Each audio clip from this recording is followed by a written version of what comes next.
You only have one life to live, so get the most out of it. On Good Life, Great Life, join me, Brian Highfield, and my guests as we share success stories, habits, mindsets, and lessons learned by successful people. These lessons are not taught in schools, but are critical for getting ahead in life. Whether you want a successful business or career, optimal health, or a lifestyle that most people just dream of, Good Life, Great Life has you covered. After retiring from a successful corporate career in my 40s, I founded multi-million-dollar businesses in the sports and healthcare arenas. Now, I help everyday people maximize their lives and speak regularly at seminars, on podcasts, and radio shows to share principles on the topics of health, wealth, and happiness. Don't let a good life get in the way of a great life. Join me today on Good Life, Great Life.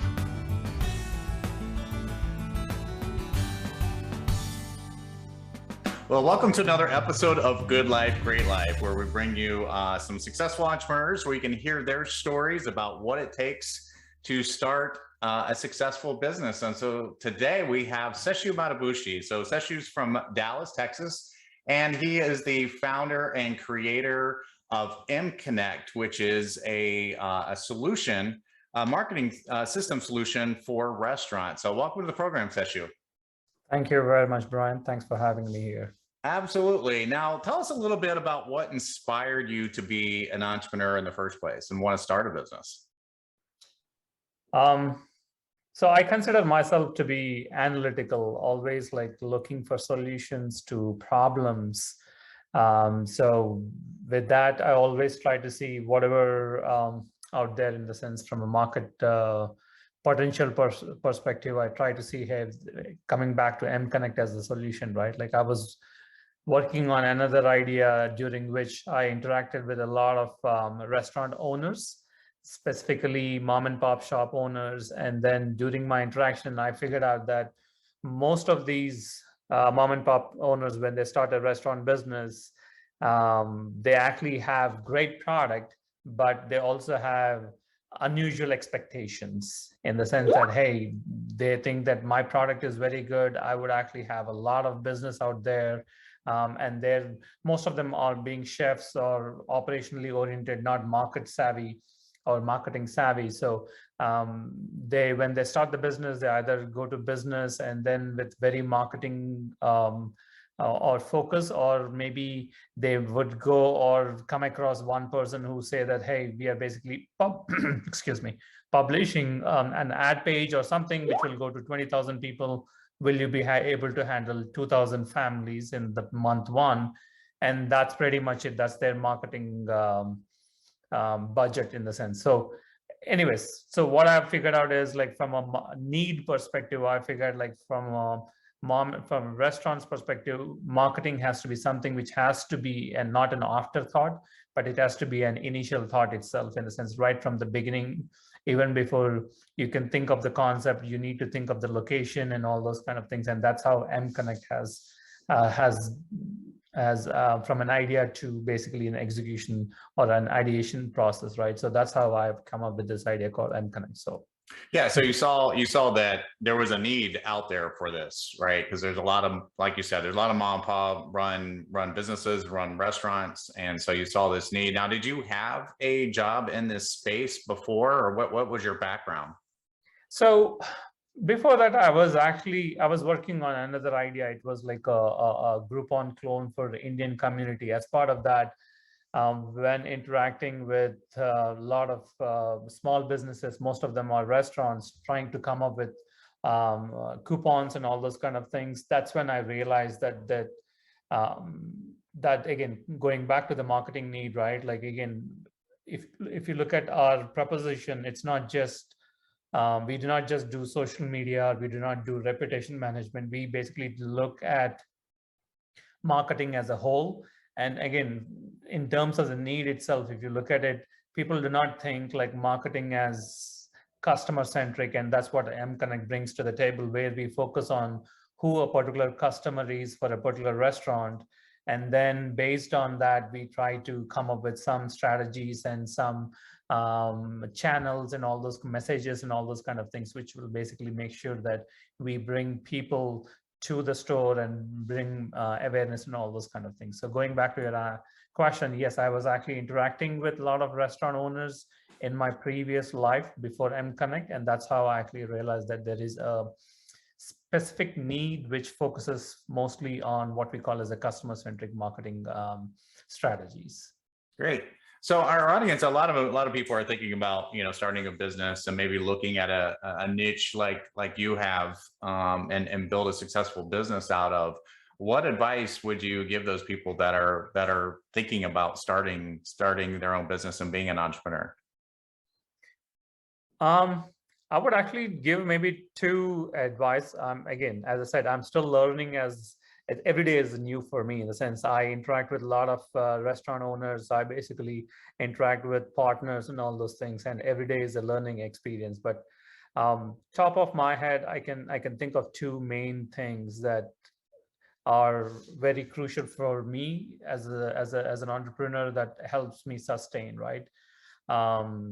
One is, whenever you come up with an idea, make sure that you are actually validating the idea. A lot of entrepreneurs think that, hey, idea is very crucial. I don't want to share with people. Let me kind of like work in my own room, or like try to do stuff by themselves without, and then when they try to go to the market, it fails miserably. The reason being that you need to talk to people.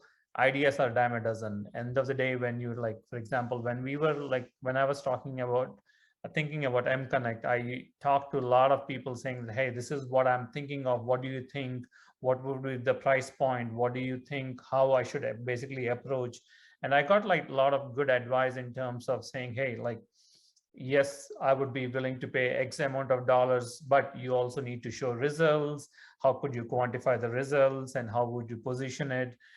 Do you have to go through mom and pops, or can you go to franchisers or franchisors, and all those kind of good advice? So make sure that before you jump, talk to as many people as possible, validate the idea. But it doesn't mean that like you just take every advice that you're getting, right? End of the day, you need to use your own judgment. That's number one advice I would say before even you can get started. The second thing is, always think about this as a marathon. It's not like, entrepreneurship is not like a sprint. You need to basically pace yourself in terms of making sure that you can sustain, right? It's a lot of ups and downs. So that means when I'm talking of marathon, you need to actually have a lot of sustenance power. That power comes only through good family network, so you can depend on them when you're down or when you're feeling low or something like that. Friends who you can depend on, right? And obviously you need to think about this as a long run. It's like success doesn't come overnight, right? So people, when they hear all these, someone who made millions of dollars and all those kind of things, they do not recognize the fact that it does take a lot of effort, and it is a team effort. It's not just you as a single entrepreneur. I wouldn't say like anyone, if you, obviously I'm kind of quote a lot of big names here, Zuckerberg or whatever be the case, even your local restaurant owner or even a small business owner, right? You do not think of entrepreneurship as making billions of dollars, right? But even like an owner or anyone has to depend on his employees, on his partners, and all those kind of things. So think of it as a long-term goal, and make sure that you have the right sustenance in terms of having the right partners, right employees, and everything. Obviously, there has to be a lot of things which has to go in the right direction, and it does not come, it has to be a practice, as in it's not like you can find good employees on try number one, right? And on those kind of things. So you need to have good partners as well. You cannot do everything by yourself. So it's a marathon, which obviously when you think of a marathon, you need to basically train yourself. You need to go through the extra mile, making sure that like after the 16th or the 17th dead mile, you make sure that you are actually hitting your marathon goal, kind of a thing. So these are my top two advices. So I think those are two excellent pieces of advice for people. And something you said was kind of striking and kind of plays into both your points. You said the ideas are a dime a dozen, and I can't agree. There's so many good ideas out there. And I think what separates successful entrepreneurs from other people is the work that's involved. And I think that ties into your second point is you can have a great idea, but it means nothing if you're not willing to do what it takes to actually go out and implement that idea. Do you agree with that? Absolutely, absolutely. Again, as I said, right, execution is everything. Maybe idea is 0.01%, the rest of 99.99 is execution. Right. Yeah, absolutely. And so you went out and you sought help. Like you said, you need to validate that idea. You do some market research and see if this is something that can actually make money at, and that there's a demand for, and things like that. But you sought help of people. And so talk about mentorship and finding a mentor, and who are the right people to ask the questions.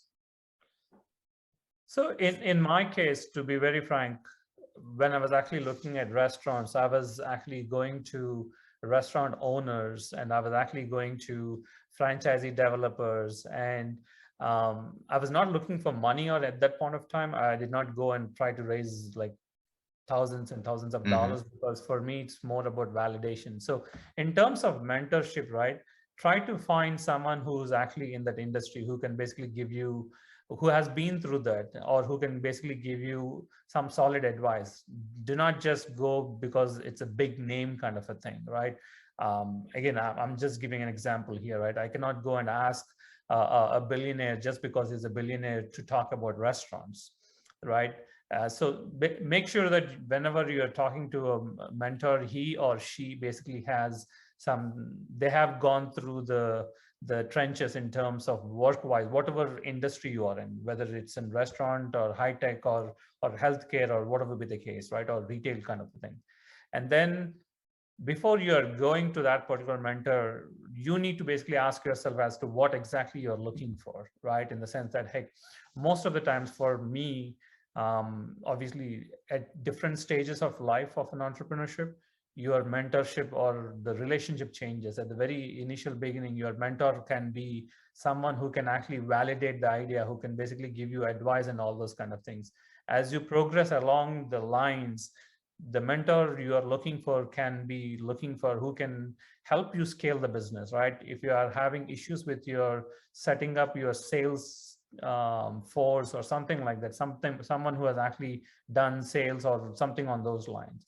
And then when you're trying to raise money and all those kind of things, or maybe partnerships, then your mentorship, the kind of mentor you're looking for could be someone who has been a VC or who has raised funds, or who can basically open doors for you to talk about strategic alliances. So you need to basically think about where you stand with regards to your venture. And based on that, you need to go for a mentor who can basically help you. Again, you need to be very clear in terms of what exactly you're looking for when you approach any person, and what advice you're, so that mentors, if you look at it, right, again, end of the day, there are a lot of people who can approach the mentor and say, hey, I need advice. And then I can give you a whole lot of talking, and no specific points. You're wasting the mentor's time as well as your time. So I would basically focus on these two aspects: what exactly you're looking for, and where in your journey are you, and you can approach the right person in terms of if whatever you are asking, if it fits the profile of that particular person. So in all your conversations and talk to these people, I mean, you're talking to successful restaurant people, which is great, right? So these people obviously are successful, so you can talk to them to understand how the business works and learn from them. I always say, if you want what someone has, you have to go do what they do, right? And so you kind of learn that way.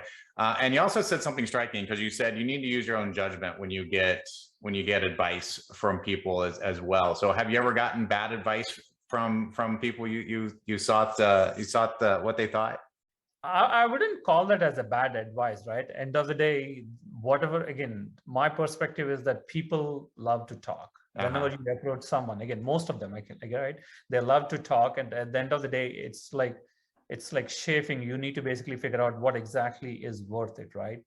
So in terms of, again, to be very frank on the bad advice part, it's not just that, like, again, initially you talked about, it's not just, I talk to like people who are successful restaurateurs. I also talk to people who fail, right? End of the day, you learn from them as well. Right. in terms of making sure what mistakes they have committed or what things they have not done right, so that you can basically learn from that. So from that perspective, it's not a question of bad advice. I would actually say that, hey, one of the things maybe in previous life was we raised funds and there was this spray and pray kind of a thing. Do not basically, one of the things which we have done was go to multiple cities, not in this venture, but before venture was like where we went to multiple cities before we could consolidate or we could get a foothold in a current city kind of a thing. That was like basically the another venture which we have started. So that was something which I regret. So again, going back, like you need to make sure that you focus on one thing and make sure that you do that right. Awesome. Good advice. So let's talk about your lifestyle a little bit, because a lot of entrepreneurs, you know, they may be coming from an employment background where they were working a 9 to 5, and they become, you know, they maybe they have a side business and it becomes a main business. Maybe it's a hobby. It starts making money, but then they find themselves working 24/7. They're always putting in time towards that. Now, a lot of people don't mind that because that's their passion. A lot of other people would look at that and say, well, did you really gain anything? You're putting all your time into this. You have no free time. Kind of, where do you fall on the spectrum, or maybe you're past that point and maybe, you know, the business kind of runs itself and you have that free time, but where do you fall on that spectrum right now? Yeah, so right now I would say that the business at this time is, I used to work like I would say 16, 17 hours a day, and it was all like all over the place kind of a thing, right? Mm-hmm. And my family used to get very frustrated because I'm not there when they need me, but they are still understanding in terms of what I do. And as you said, it's the passion which basically makes you drive. It's end of the day, if you're not passionate enough for anything, even entrepreneurship, all the more, because you're not seeing the results from day one, you will not go anywhere. Again, like right, again, my perspective on that one is you need to have passion. So in terms of at this point of time, obviously it's still, and it's not in a cruise mode, but it's getting there, and we are able to like get good partners and good employees and all those kind of things. That's where it is. And in terms of the lifestyle itself, right, again, there are two kinds of entrepreneurship, right? Like one is basically who is trying to grow the business and make sure that it is sustainable and all those kind of things. And one is more like a lifestyle business. So you need to think of which path you want to choose. Are you basically looking at something I want to do on the sites and basically I'm okay with that? Like, let's assume you're selling knitwear or something like that on e-commerce site. Maybe whenever you get an order, I'll fulfill it or something on those lines. But do you really want to go and sell this knitwear to local, let's assume you have a nice product or something like that. Do you want to go to trade shows? Do you want to approach Amazon to sell on Amazon.com? Are there any publications which talks about knitwear where your business can be listed, or your name can be featured and all those kind of things? So you need to look at all these aspects and then kind of decide for yourself as to what kind of things that you want. And again, I'll go back to my earlier thing, right? If you are in this for an entrepreneurship, in terms of a long run, make sure that you can sustain that. Again, it's not like you cannot run a sprint and then just fall on the sides, because that is a sure way of failure, for at least from my perspective. So yeah, a lot of people suffer burnout because they put so much time into it and they burn out before they get it across the finish line. So I see exactly what you're saying there. What's next for Seshu? I mean, what is your next big thing, and what are you looking to in your next phase of being an entrepreneur? Obviously, from my point of view, there are I'm a more of a metric driven guy. So I'm obviously looking at number of clients, number of partners and all those kind of things. But I do actually have like a 2025 goal. And hopefully if I meet that goal, I would basically try to see, again, make sure that mConnect as a company has made a difference in terms of a lot of restaurant owners, and be it a mom and pop or be it a franchisee location still. So we are positioning our platform in terms of helping people out, because that's what I'm passionate about, because that's what obviously everyone says that I want to give something back to the community. I am kind of giving back to the community based on like, I just had an interview with or met with a new potential client yesterday, and they are very successful in one state, but they are struggling here. And it's, for me, if I make a difference in terms of raising their revenues and all those kind of things, I feel good about it. So in terms of what next for me is, I want to make sure that I can grow so that I can make an impact in terms of restaurant owners / platform / franchisees / franchisors.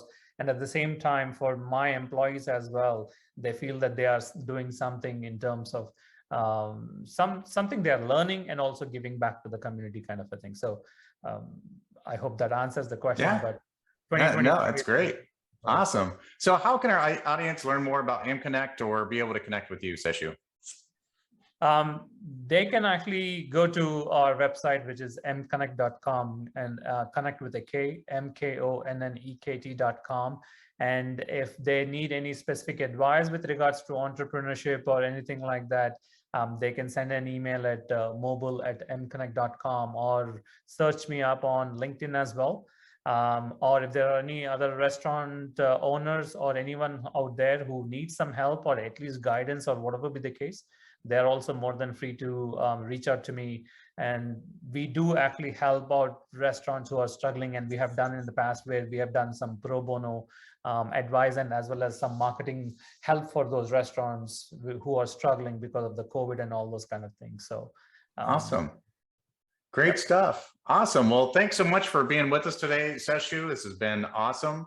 So our guest today has been Seshu Madabushi, who is the founder of mConnect. And so that does it for today's episode of Good Life, Great Life. And I hope you join us next time where we have another great topic about entrepreneurship, business, and leadership. Thank you so much, Seshu.